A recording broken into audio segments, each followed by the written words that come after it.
Chittagong city corporation হাতেখড়ি school and কলেজে আজকের অনলাইন ক্লাসে নবম দশম শ্রেণীর শিক্ষার্থীদের স্বাগত জানাচ্ছি। প্রিয় শিক্ষার্থীরা, তোমরা নিশ্চয়ই ভালো আছো। আমি গত ক্লাসে বাংলা দ্বিতীয় সর্বশেষ ক্লাসে তোমাদের সাথে ধ্বনি পরিবর্তন নিয়ে আলোচনা করেছি। সেখানে আমরা ধ্বনি পরিবর্তনকে দুটি পর্বে ভাগ করেছি। প্রথম পর্বে আমরা ধ্বনি পরিবর্তনের যে অংশটি নিয়ে আলোচনা করেছি সেটি ছিল স্বরধ্বনির পরিবর্তন। তোমাদের বইয়ে যে ধ্বনি পরিবর্তন যে অধ্যায়টি, যে পরিচ্ছেদটি, সেটিকে আমি দুটি অংশে ভাগ করেছি, স্বরধ্বনির পরিবর্তন ও ব্যঞ্জন ধ্বনির পরিবর্তন। আজকে আমাদের আলোচনার বিষয় ব্যঞ্জন ধ্বনির পরিবর্তন। আমি গত ক্লাসে বলেছি, আজকে আবারও বলছি, ধ্বনি পরিবর্তন কঠিন কোনো বিষয় না, এটি সহজ একটি বিষয়। তোমরা মুখস্থ না করে একটু আমি যে বর্ণ দেখাচ্ছি সেটি খেয়াল করো, ক্লাসটি তোমাদের কাছে এরপরে ধ্বনি পরিবর্তন তোমাদের কাছে খুব সহজ হয়ে যাবে। তোমরা জানো, আমি বারে বারে বলি, পৃথিবীর সব ভাষাই পরিবর্তনশীল। ভাষাকে বলা হয় এটি প্রবহমান নদীর মতো, এটি নদীর মতো বহমান। ফলে সময়ের পরিবর্তনে নানান কারণে ভাষা পরিবর্তন হয়। আর এই ভাষা পরিবর্তনের অন্যতম একটি কারণ হচ্ছে ধ্বনির পরিবর্তন, উচ্চারণের পরিবর্তন।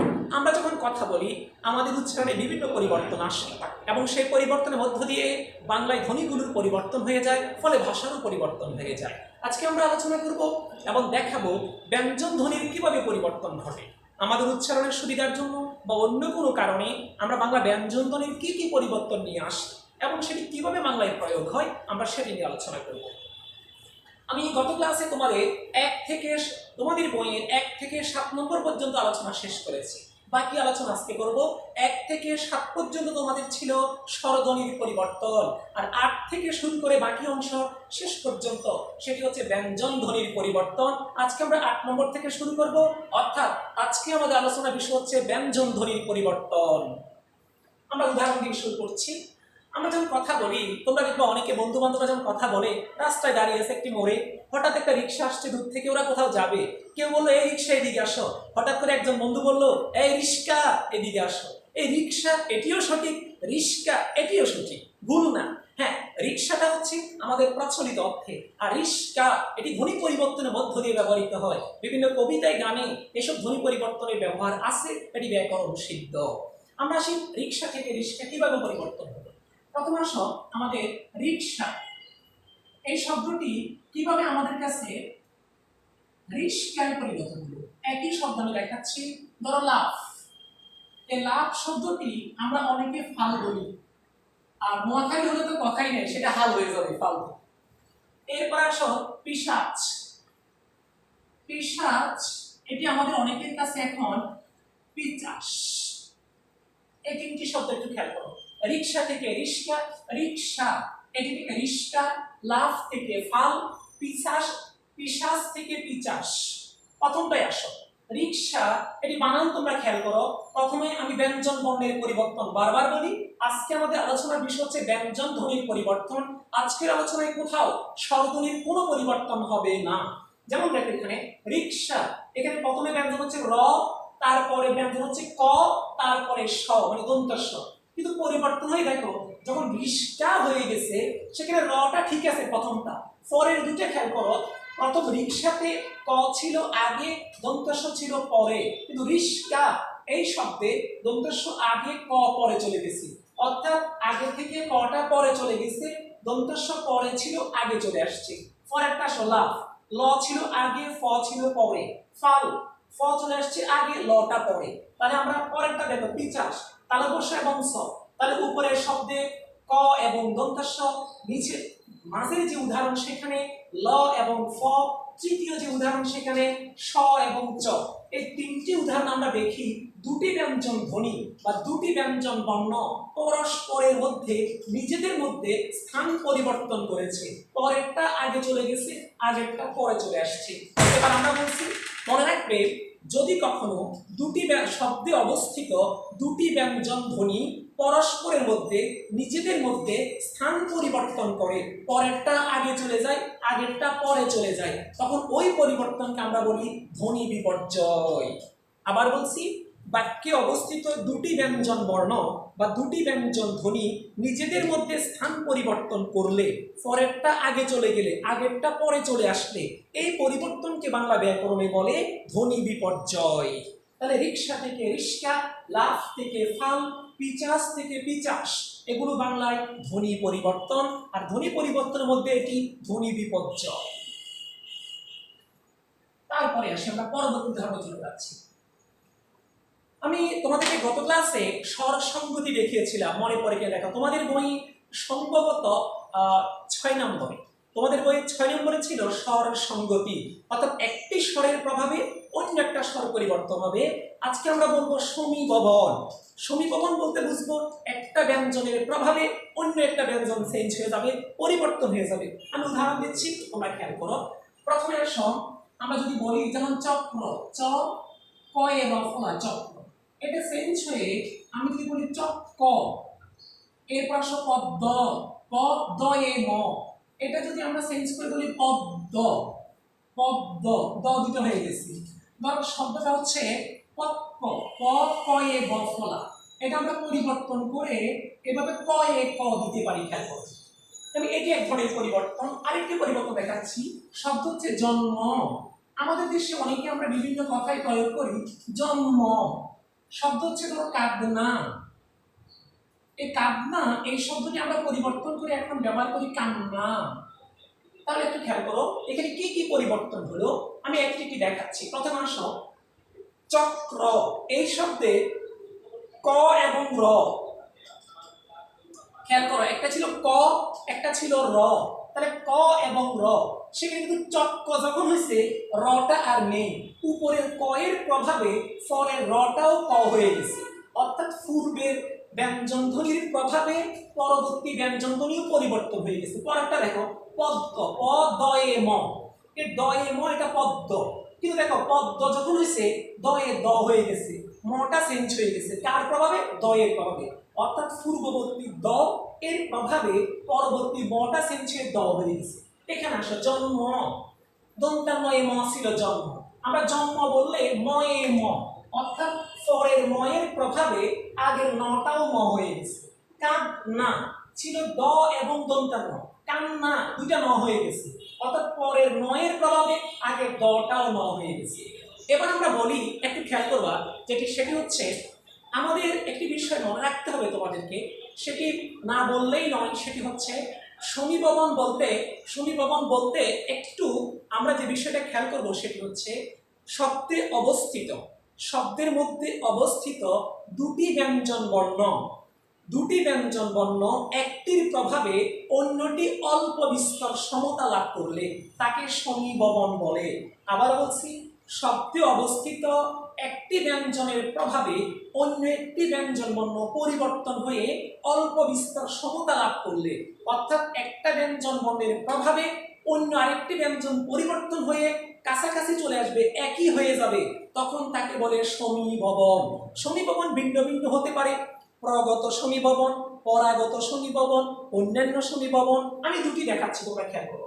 এখানে চক্র থেকে চক্ক, তোমরা নিশ্চয়ই খেয়াল করছো ক এবং র, এখানে আগে ছিল ক, পরে ছিল র, কিন্তু দুটি ক হয়ে গেছে, তাহলে ক এর প্রভাবে রটা চেঞ্জ হয়ে গেছে, অর্থাৎ আগের ধ্বনির প্রভাবে পরের ধ্বনি চেঞ্জ হয়ে গেছে। এবার আমি এটাকে সংজ্ঞায়িত করি, যদি কখনো পূর্ববর্তী ব্যঞ্জন বর্ণের প্রভাবে পরবর্তী ব্যঞ্জন বর্ণ চেঞ্জ হয়, পরিবর্তন হয়, অর্থাৎ পূর্বেরটার প্রভাবে পরেরটা পরিবর্তন হয়ে যায়, তখন তাকে বলে প্রগত সমীববন। অর্থাৎ প্রগত বলতে বুঝবো প্রথম দিক থেকে মিলে গেছে, মানে প্রথমটার প্রভাবে পরেরটা চেঞ্জ হয়েছে, এটাকে আমরা বলি প্রগত সমীববন। এখানে আসো, জন্ম থেকে জন্ম, দেখো এখানে দন্তান্ন চেঞ্জ হয়েছে, ম কিন্তু ঠিক আছে, তাহলে পরেরটা ঠিক আছে, আগেরটা চেঞ্জ হয়ে গেছে। পরের ব্যঞ্জনের প্রভাবে আগের ব্যঞ্জন চেঞ্জ হলে তাকে বলে পরাগত সমীববন। পরাগত বলতে পরের দিক থেকে আগত, অর্থাৎ পরবর্তী ব্যঞ্জনের প্রভাবে পূর্বের ব্যঞ্জন চেঞ্জ হয়ে গেলে তাকে বলে পরাগত সমীববন।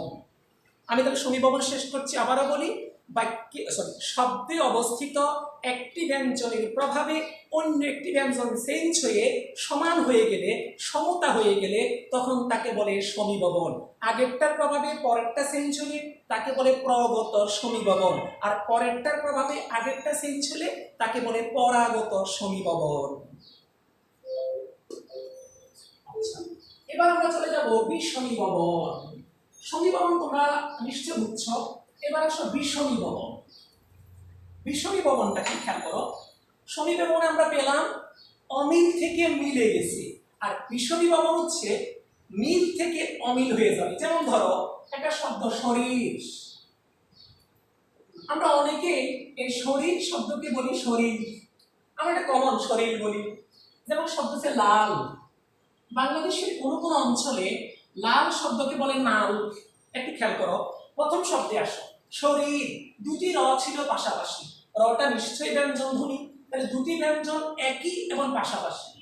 পরেরটা আসো লাল, দুটাতে ল আছে, দুটি একই ব্যঞ্জন পাশাপাশি, কিন্তু এই শরীর থেকে শরীর যখন হলো দুটি একই সমব্যঞ্জন ছিল, একটি চেঞ্জ হয়ে র চেঞ্জ হয়ে ল চলে আসছে। পরেরটা দেখো ল কাল্লা ল, দুইটা ল ছিল কিন্তু নাল একটা র চেঞ্জ হয়ে গেছে, অর্থাৎ পাশাপাশি দুটি সমব্যঞ্জন বর্ণের মধ্যে মানে একই ব্যঞ্জন বর্ণের মধ্যে একটি চেঞ্জ হয়ে গিয়ে অন্য আরেকটি ব্যঞ্জন চলে আসলে তখন তাকে বলে বিষমীভবন। তাহলে মনে রাখবা সমীভবন হচ্ছে অমিল থেকে মিল হয়ে যাবে, আর বিষমীভবন হচ্ছে মিল থেকে অমিল হয়ে যাবে। একই ব্যঞ্জন থেকে দুটো একই ব্যঞ্জন থাকবে, সেখান থেকে একটি পরিবর্তন হয়ে অন্য আরেকটি ব্যঞ্জন চলে আসলে তখন তাকে বলে বিষমীভবন। তারপরে টপিকসে যাচ্ছি আমরা। পরবর্তী টপিকস হচ্ছে তোমাদের, এরপরে তোমাদের বইয়ে যেটি আছে সেটি হচ্ছে দ্বিত্ব ব্যঞ্জন। দ্বিত্ব ব্যঞ্জনটা খেয়াল করো। আমরা অনেক সময় আমরা বন্ধু বান্ধব যখন একত্র হই, ধরো তুমি সকালে স্কুলে আসবে, তুমি কলেজে যাবে, তুমি বাসা থেকে বের হয়ে তোমার বন্ধুকে ফোন করলা আমি বের হয়েছি, তুই বাসা থেকে বের হয়, ও বলে আমি আসতেছি, তুই দাঁড়া 10 মিনিট। দেখা গেল কি তুমি 10 মিনিটের জায়গায় আধা ঘন্টা দাঁড়িয়ে আছো ওর বাসার সামনে, আধা ঘন্টা পরে ও আসছে, তুমি একটু রেগে গেছো, রেগে বললা তোর জন্য পাক্কা আধা ঘন্টা দাঁড়াইছি না। কেন? তুমি যদি বলতা তোর জন্য পাক্কা আধা ঘন্টা হতো না, হতো। অর্থাৎ কখনো কখনো আমরা কোনো কিছু জোর দিয়ে বোঝানোর জন্য, গুরুত্ব দিয়ে বোঝানোর জন্য একটা ব্যঞ্জন ধ্বনিকে ডাবল করে ফেলি, একটা ব্যঞ্জন ধ্বনিকে দীপ্ত করে ফেলি। তোমাদের মনে আছে কিনা জানি না, তোমাদের অভাগীর স্বর্গে একটি গল্প আছে না শরৎচন্দ্র চট্টোপাধ্যায়ের? সেখানে যখন কাঙ্গালিকে যখন কাছারি বাড়িতে মারতেছিল তখন সে একটা কথা বলছিল, মাঝে বলেছে মাকে আগুনে পোড়াইতে হবে, সবাই শুনেছে। সে এই কথা বলে না কিন্তু সবাই শুনেছে, সবাই বলেছে। এবার আমি দেখাচ্ছি কি কিভাবে এই পরিবর্তনটা আসলো, এটি কিভাবে সম্ভব হলো। খেয়াল করো তোমরা, যেমন শব্দ ছিল পাকা, আমরা বলি পাক্কা। শব্দ ছিল সকাল, আমরা বলি অনেক সময় সকাল। শব্দ ছিল সবাই, আমরা অনেক সময় বলি সবাই। একটু খেয়াল করো, প্রথমটা থেকে আসো পাকা, এখানে ক কিন্তু একটা, আমরা কোনো কিছু গুরুত্ব দেওয়ার জন্য পাক্কা দাঁড়াইছিলাম 1 ঘন্টা, পাক্কা ক দুটো করে ফেলছি। শব্দ হচ্ছে সবাই, ব ছিল একটা, কাঙ্গালি বলছিল সবাই শুনেছে, সবাই 2বার বলছে, ব ডাবল করে ফেলছে। অর্থাৎ কখনো কখনো কোনো একটা বক্তব্যকে, কোনো একটা কথাকে আমরা জোর দিয়ে প্রকাশ করার জন্য, গুরুত্ব দিয়ে প্রকাশ করার জন্য ওই ব্যঞ্জনকে ডাবল করে ফেলি, ব্যঞ্জনকে দ্বিত্ব করে ফেলি। আর এই যে পরিবর্তন, এটি বাংলা একটি ধ্বনি পরিবর্তনের অংশ, আর এটাকে বাংলায় বলে দ্বিত্ব ব্যঞ্জন বা ব্যঞ্জন দ্বিত্বতা, অথবা তোমাদের বই আরেকটা শব্দ আছে ব্যঞ্জন দ্বিত্বা। 3টি শব্দ বলছি, দ্বিত্ব ব্যঞ্জন অথবা ব্যঞ্জন দ্বিত্বতা অথবা ব্যঞ্জন দ্বিত্বা। অর্থাৎ কোনো কথাকে জোর দিয়ে বোঝানোর জন্য, গুরুত্ব দিয়ে বোঝানোর জন্য শব্দের মধ্যে একটি ব্যঞ্জনকে ডাবল করে ফেললে, দ্বিত্ব করে ফেললে তখন তাকে বলে দ্বিত্ব ব্যঞ্জন। তারপরে টপিকস আসুন, পরবর্তী টপিকস আমরা চলে যাচ্ছি। পরবর্তী টপিকস হচ্ছে তোমাদের ব্যঞ্জন বিকৃতি। ব্যঞ্জন কিভাবে আমাদের চেঞ্জ হয়, কিভাবে পরিবর্তন হয়। ধরো বাংলায় একটা শব্দ ছিল, বাংলায় একটি শব্দ ছিল ধোবা, কিন্তু আমরা এখন এই ধোবা শব্দে আর ধোবা বলি না, আমরা এখন সবাই বলি ধোফা। বাংলায় একটা শব্দ ছিল কবাট, আমরা এখন আর কবাট বলি না, আমরা এখন সবাই বলতে শুরু করেছি কফাট। তাহলে দোবা থেকে দোফা, কবাট থেকে কফাট, পরিবর্তনটা তোমরা খেয়াল করো তো। প্রথম আসো দোবা, একটা ছিল দ ধ, একটা ছিল ব। দোবা থেকে যখন দোফা হয়ে গেল, একটা ধ ঠিক আছে কিন্তু বটা চেঞ্জ হয়ে প হয়ে গেছে। পরটা আসো কবাট ছিল ক ব ট, কিন্তু কফাট বটা ফ হয়ে গেছে। এখন একটা জিনিস খেয়াল করো, এখানে বটা চলে গেছে, ফ আসছে, মানে একটা ব্যঞ্জন চলে গিয়ে তার পরিবর্তে অন্য একটি ব্যঞ্জন আসছে। মনে রাখবা, বাংলায় কখনো কখনো আমরা উচ্চারণ করতে গিয়ে একটি শব্দের মধ্যে অবস্থিত একটি ব্যঞ্জনকে বাদ দিয়ে তার পরিবর্তে অন্য আরেকটি ব্যঞ্জন নিয়ে আসবে। একটি ব্যঞ্জন চেঞ্জ করে অন্য আরেকটি ব্যঞ্জন চলে আসলে তখন তাকে বলে ব্যঞ্জন বিকৃতি, মানে ব্যঞ্জন পরিবর্তন। অর্থাৎ কথা বলার সুবিধার জন্য কখনো কখনো আমরা একটি ব্যঞ্জনকে পরিবর্তন করে শব্দের মধ্যে অন্য আরেকটি ব্যঞ্জন নিয়ে আসি, আর এই যে পরিবর্তন এটিকে বাংলায় বলে ব্যঞ্জন বিকৃতি।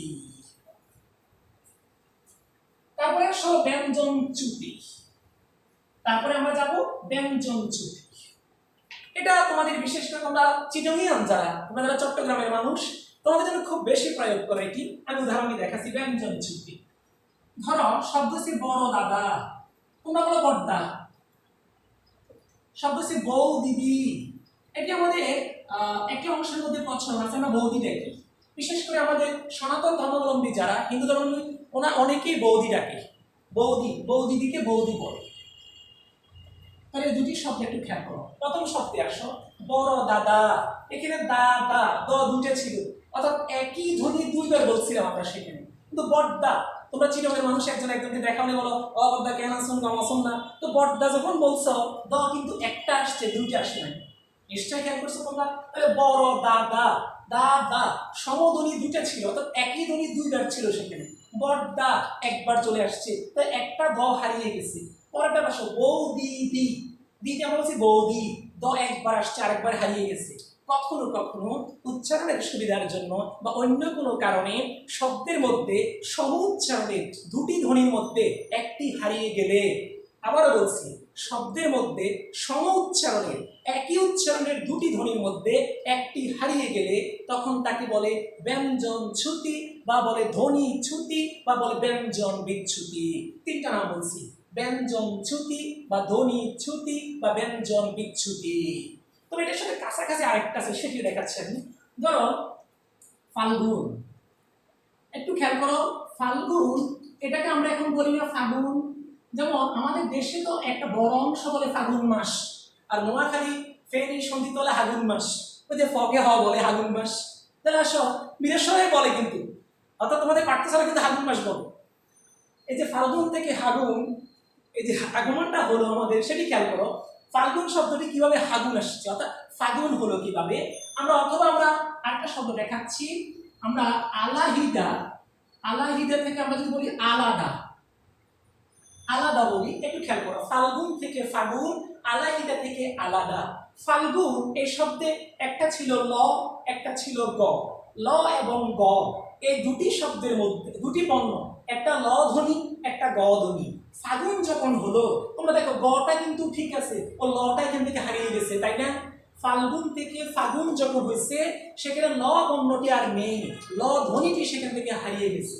আলাহিদা থেকে আলাদা যখন হয়েছে, হটা সেখান থেকে হারিয়ে গেছে। একটা জিনিস একটু খেয়াল করো, এখানেও হারিয়ে গেছে, এখানেও হারিয়ে গেছে, তবে এখানে দুটি ছিল একই রকম, একটা বর্ণ দুইবার ছিল, তার মধ্যে একবার হারাইছে। এখানে কিন্তু ল দুইটা ছিল না, এখানে হ দুইটা ছিল না, একটা ছিল।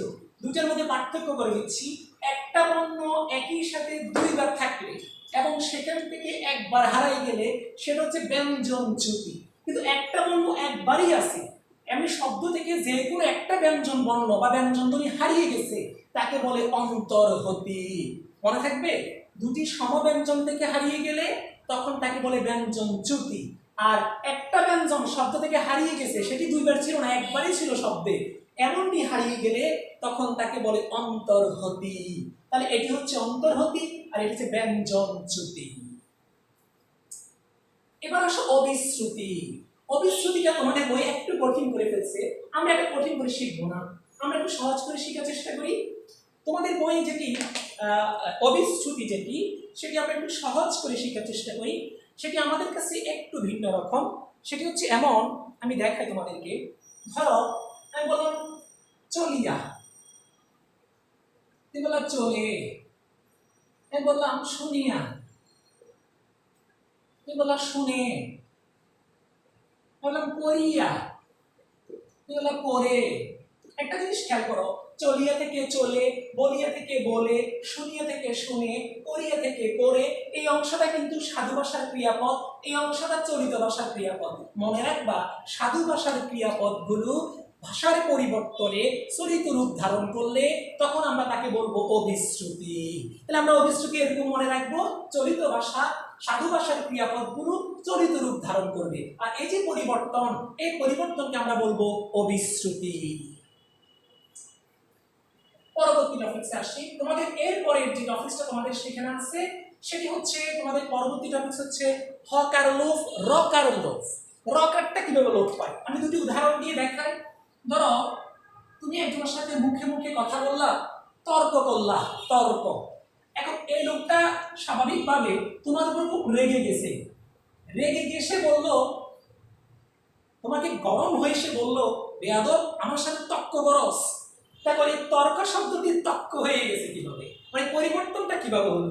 শব্দ ছিল তর্ক, ও বলছে তর্ক। আরো দেখাচ্ছি, শব্দ হচ্ছে মারলো, সে বললো মারলো।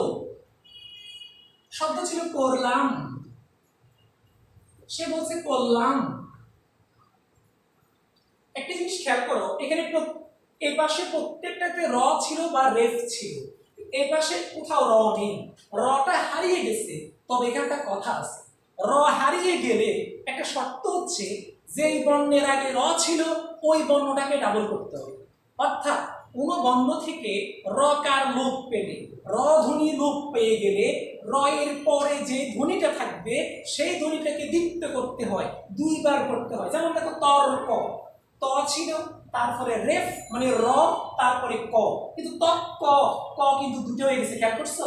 অর্থাৎ র চলে গেছে, রেফ চলে গেছে, রেফের পরিবর্তে ক ডাবল হয়ে গেছে। মারলো, মাকারমা র ল, মারলো র তারপরে ল, কিন্তু দেখো রটা চলে গেছে, মারলো ল দুইবার হয়ে গেছে। পরেরটাতে আসো, করলাম, করলামে র আছে, তারপর ল, ল দুটো হয়ে গেছে। অর্থাৎ আমরা প্রায় কখনো কখনো বাংলায় কোন শব্দ থেকে র ধ্বনিটি লোপ পেয়ে যায়, র ধ্বনিটি হারিয়ে যায়। আর যেই শব্দে র ধ্বনিটি হারিয়ে যায় সাধারণত সেই শব্দে র এর পরে যে বর্ণটি থাকবে, যে ব্যঞ্জন বর্ণটি থাকবে, ওই ব্যঞ্জন বর্ণকে দুইবার করতে হয়, দ্বিত্ব করতে হয়। তখন এই লোপটাকে, এই পরিবর্তনটাকে বাংলায় বলে রকার লোপ। তাহলে র যেখানে লোপ পাবে সেখানে তার পরবর্তী বর্ণকে আমরা দুইবার উচ্চারণ করব, তখন যে পরিবর্তন হয় সেটিকে আমরা বলি রকার লোপ। আর একটি মাত্র সেখানে তোমাদের পারিবেশিক আর একটি শব্দ পাই আমরা, সেটি হচ্ছে হকার লোভ। এটিকে দেখাচ্ছি আমি, খেয়াল করো। ধরো তোমাদের বাংলা একটা শব্দ হচ্ছে গাহিলো, এটাকে আমি বললাম গাইলো। একটু খেয়াল করো, আমি এটাকে ব্যাখ্যা করতেছি ভেঙে ভেঙে, না এটা বুঝবা না তোমরা। আমি এটাকে এবার ভেঙে ফেলতেছি। গ, খুব খেয়াল করো, গাহিলো যোগ আ যোগ হ যোগ ই এবং যোগ ল, ঠিক আছে না? খেয়াল করো তো, আবার দেখাচ্ছি। গাহিলো প্রথমে গ, তারপরে আ, তারপরে হ, তারপরে ই, তারপরে ল। গত ক্লাসে তোমাদেরকে বলছিলাম একটি কথা, মনে আছে কিনা দেখো, কার এবং ফলা, কার চিহ্ন এবং ফলা চিহ্ন যে বর্ণের সাথে বসে সবসময় ওই বর্ণের পরে উচ্চারণ হয়, শুধু রেফ ছাড়া। রেফ যে বর্ণের সাথে বসে সাধারণত ওই বর্ণের আগে উচ্চারণ হয়। তাহলে আমরা এখানে পেলাম মাঝখানে একটা হ পাইছি, খেয়াল করো, গাহিলো। তবে হ পাইছি, শুধু হ পাইলে হবে না, এখানে শর্ত আছে। হ এর আগেও স্বরধ্বনি থাকতে হবে, পরেও স্বরধ্বনি থাকতে হবে। এখানে হ এর আগে কি? স্বরে আ, স্বরধ্বনি। হ এর পরে কি? হ্রস্ব ই, স্বরধ্বনি। তোমরা বলো, হ এর আগে আছে আ, পরে আছে ই, তাহলে দুটি স্বরধ্বনি না? মনে রাখবা, বাংলায় কখনো কখনো আমরা উচ্চারণ করতে গিয়ে হ ধ্বনিটি লোপ পেয়ে যায়, হ ধ্বনিটি হারিয়ে যায়। তবে হ্যাঁ, সত্য হলো হ ধ্বনিটা বাদ দেওয়া যাবে। বাদ দেওয়ার সত্য হলো তার আগে এবং পরে অবশ্যই দুটি স্বরধ্বনি থাকতে হবে। আর এই যে পরিবর্তন, এ গাহিলো থেকে গাইলো, এটাকে বাংলায় বলে হকার লোপ, হ ধ্বনি লোপ পাওয়া। আমরা আজকে ক্লাস এখানে শেষ করব। আমরা সব পুরোটা আরেকবার তোমাদেরকে আমি মনে করিয়ে দিচ্ছি। আমরা আজকে যে আলোচনাগুলো করেছি, প্রথম হচ্ছে ধ্বনি বিপর্যয়, তারপরে আমরা সমীভবনে চলে গেছি। সমীভবনের মধ্যে আমরা আলাপ করেছি সেখানে প্রগত সমীভবন, পরাগত সমীভবন, তারপরে আমরা করেছি বিষমীভবন, তারপরে করেছি দ্বিত্ব ব্যঞ্জন, এরপরে ব্যঞ্জন বিকৃতি, তারপর ব্যঞ্জনচ্যুতি, তারপর অন্তর্হতি, তারপর অবিশ্রুতি, তারপরে রকার লোপ এবং সর্বশেষ আমরা আজকে পড়েছি হকার লোপ। এ হচ্ছে আমাদের বাংলায় ধ্বনি পরিবর্তন। মনে রাখবে, ধ্বনি পরিবর্তন ভাষা পরিবর্তনের একটি অংশ। কোনো ভাষা পরিবর্তন না হয়ে স্থির দাঁড়িয়ে থাকতে পারে না। সুতরাং ধ্বনি পরিবর্তন বাংলা ভাষার একটি অংশ। এটিকে বাদ দিয়ে বাংলা ব্যাকরণের বা বাংলা ভাষার কোনো অস্তিত্বই কল্পনা করা যায় না। আমরা ধ্বনি পরিবর্তন এখানে শেষ করলাম। পরবর্তী কোনো ক্লাসে আমরা পরবর্তী কোনো একটি বিষয় নিয়ে আলোচনা করব। সে পর্যন্ত তোমরা ভালো থাকবে। সবাইকে অনেক ধন্যবাদ। আল্লাহ হাফেজ।